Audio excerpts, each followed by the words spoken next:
I'm sure you can remember the first time you finished watching an anime and felt that feeling of emptiness. That feeling of wanting to spend a few more episodes with those characters as you hope for a new season that might never come. It's something that happens to any anime fan at some point. The first time I felt that was back when I watched Yuri Yuri for the first time. It was the first slice of life show I'd ever watched, so I marathoned all episodes in what must have been a couple of days. I remember talking to my friend back then and asking him, what should I do about that feeling of emptiness, and he told me, the only way to get rid of it is by watching other shows. And so I did. And after 6 years of watching anime seasonally, one episode a week, and saying goodbye to show after show after show, I feel I have learned that if you like something, you should hope for it to end. Which is what brings me to today's topic of My Hero Academia.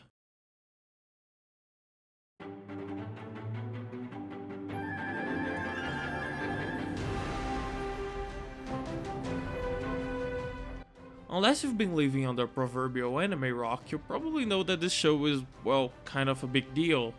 It's one of the best-selling series Jump currently has, it's extremely popular in Japan and overseas, and with an anime adaptation made by the excellent studio Bones, it has all ingredients to be considered by many a part of the modern Big Three, as sort of a replacement to Naruto. I watched the first season back when it came out, and I really liked it. Embarrassing as it is to admit, the second episode even managed to get me to tear up a bit. The message that the show manages to convey to the audience when Deku, powerless as he is, still tries to save his friend when so many powerful people around him are standing still is not only very impactful, but it also neatly presents itself as a superhero origin story that establishes not only Deku's character but also the first steps in his relationship to All Might. This relationship that I'm sure many of you will agree is probably the most interesting part of this entire series, as Deku's growth and what he'll have to go through to take the mantle of the #1 hero is the center point of the series' story.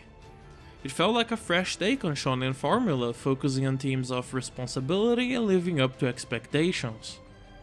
This All Might saga came to a conclusion in the third season with the All Might vs All for One battle, as in what must have been one of the most commented anime episodes I've seen in years. All Might has the fire within him finally burn out, and Deku faces the harsh reality that it's now his turn to become the symbol of justice. A dark atmosphere looms and overwhelms the celebratory mood, as only a few people know the sinister cost that this battle would bring to society as a whole. How will Deku grow now? Will society collapse now that All Might isn't here to hold it on his shoulders? A perfect ending for a season that leaves everyone who's watching dying to know what will be the epic conclusion for this story. Except, it didn't end. That wasn't the final episode. Next week we got an episode about the aftermath of what happened, and a couple of weeks later we were seeing a filler episode about the student dorms. And it was then that it finally dawned on me. Oh, right. This is a long-running shonen show. There would be no conclusion. We won't be seeing any huge changes in the character's psyche, no huge growth, and the grim consequences to All Might's demise would take form in Villains of the Week, because this is still going to go on, possibly for a large amount of time. It felt like this was the point where whatever Horikoshi had planned for the series ended, and whatever follows now is going to be him filling the blanks until we can finally reach the inevitable end. But when will that be? Will it be here? Or will it be here? Will it be here? I don't know. And I honestly think nobody, not even Horikoshi, does. You see, I think an ending is a bittersweet but beautiful thing. In the immortal words of Good Job Club's Mao, あらゆる物事には始まりがあり、終わりが来るものなのだ。だからこそ輝けるものなのだ。 This is why I appreciate endings. Endings bring closure. Endings allow you to appreciate that a story happened. In a sense, I think My Hero Academia is a victim of its own success. There's a version of the show out there, one that we'll never see, where the manga wasn't so successful. Because it wasn't so successful, there is no reason for the story to drag on. Maybe All for One wouldn't have been used so early then. Maybe All Might have died instead of losing his powers. Maybe we'd see a very drastic change in the way Deku thinks.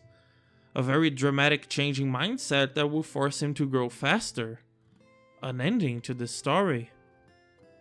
This version of My Hero Academia will only ever exist in the realm of maybes, because there is just no way for us to know what would have happened.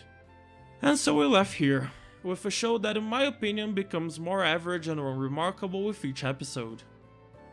You see, I don't care about every little side character story. I don't care about Deku learning to fight with his legs instead of his arms.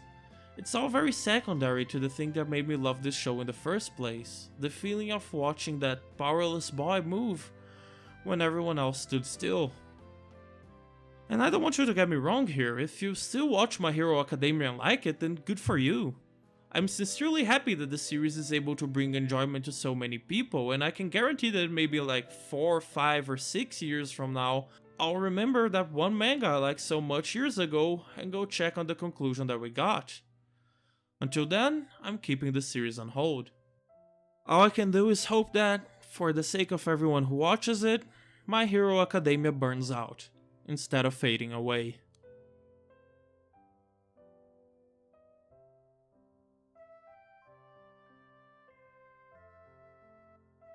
As always, if you like this video, please consider leaving a like and subscribing for more. Thanks for watching, and I'll see you next time.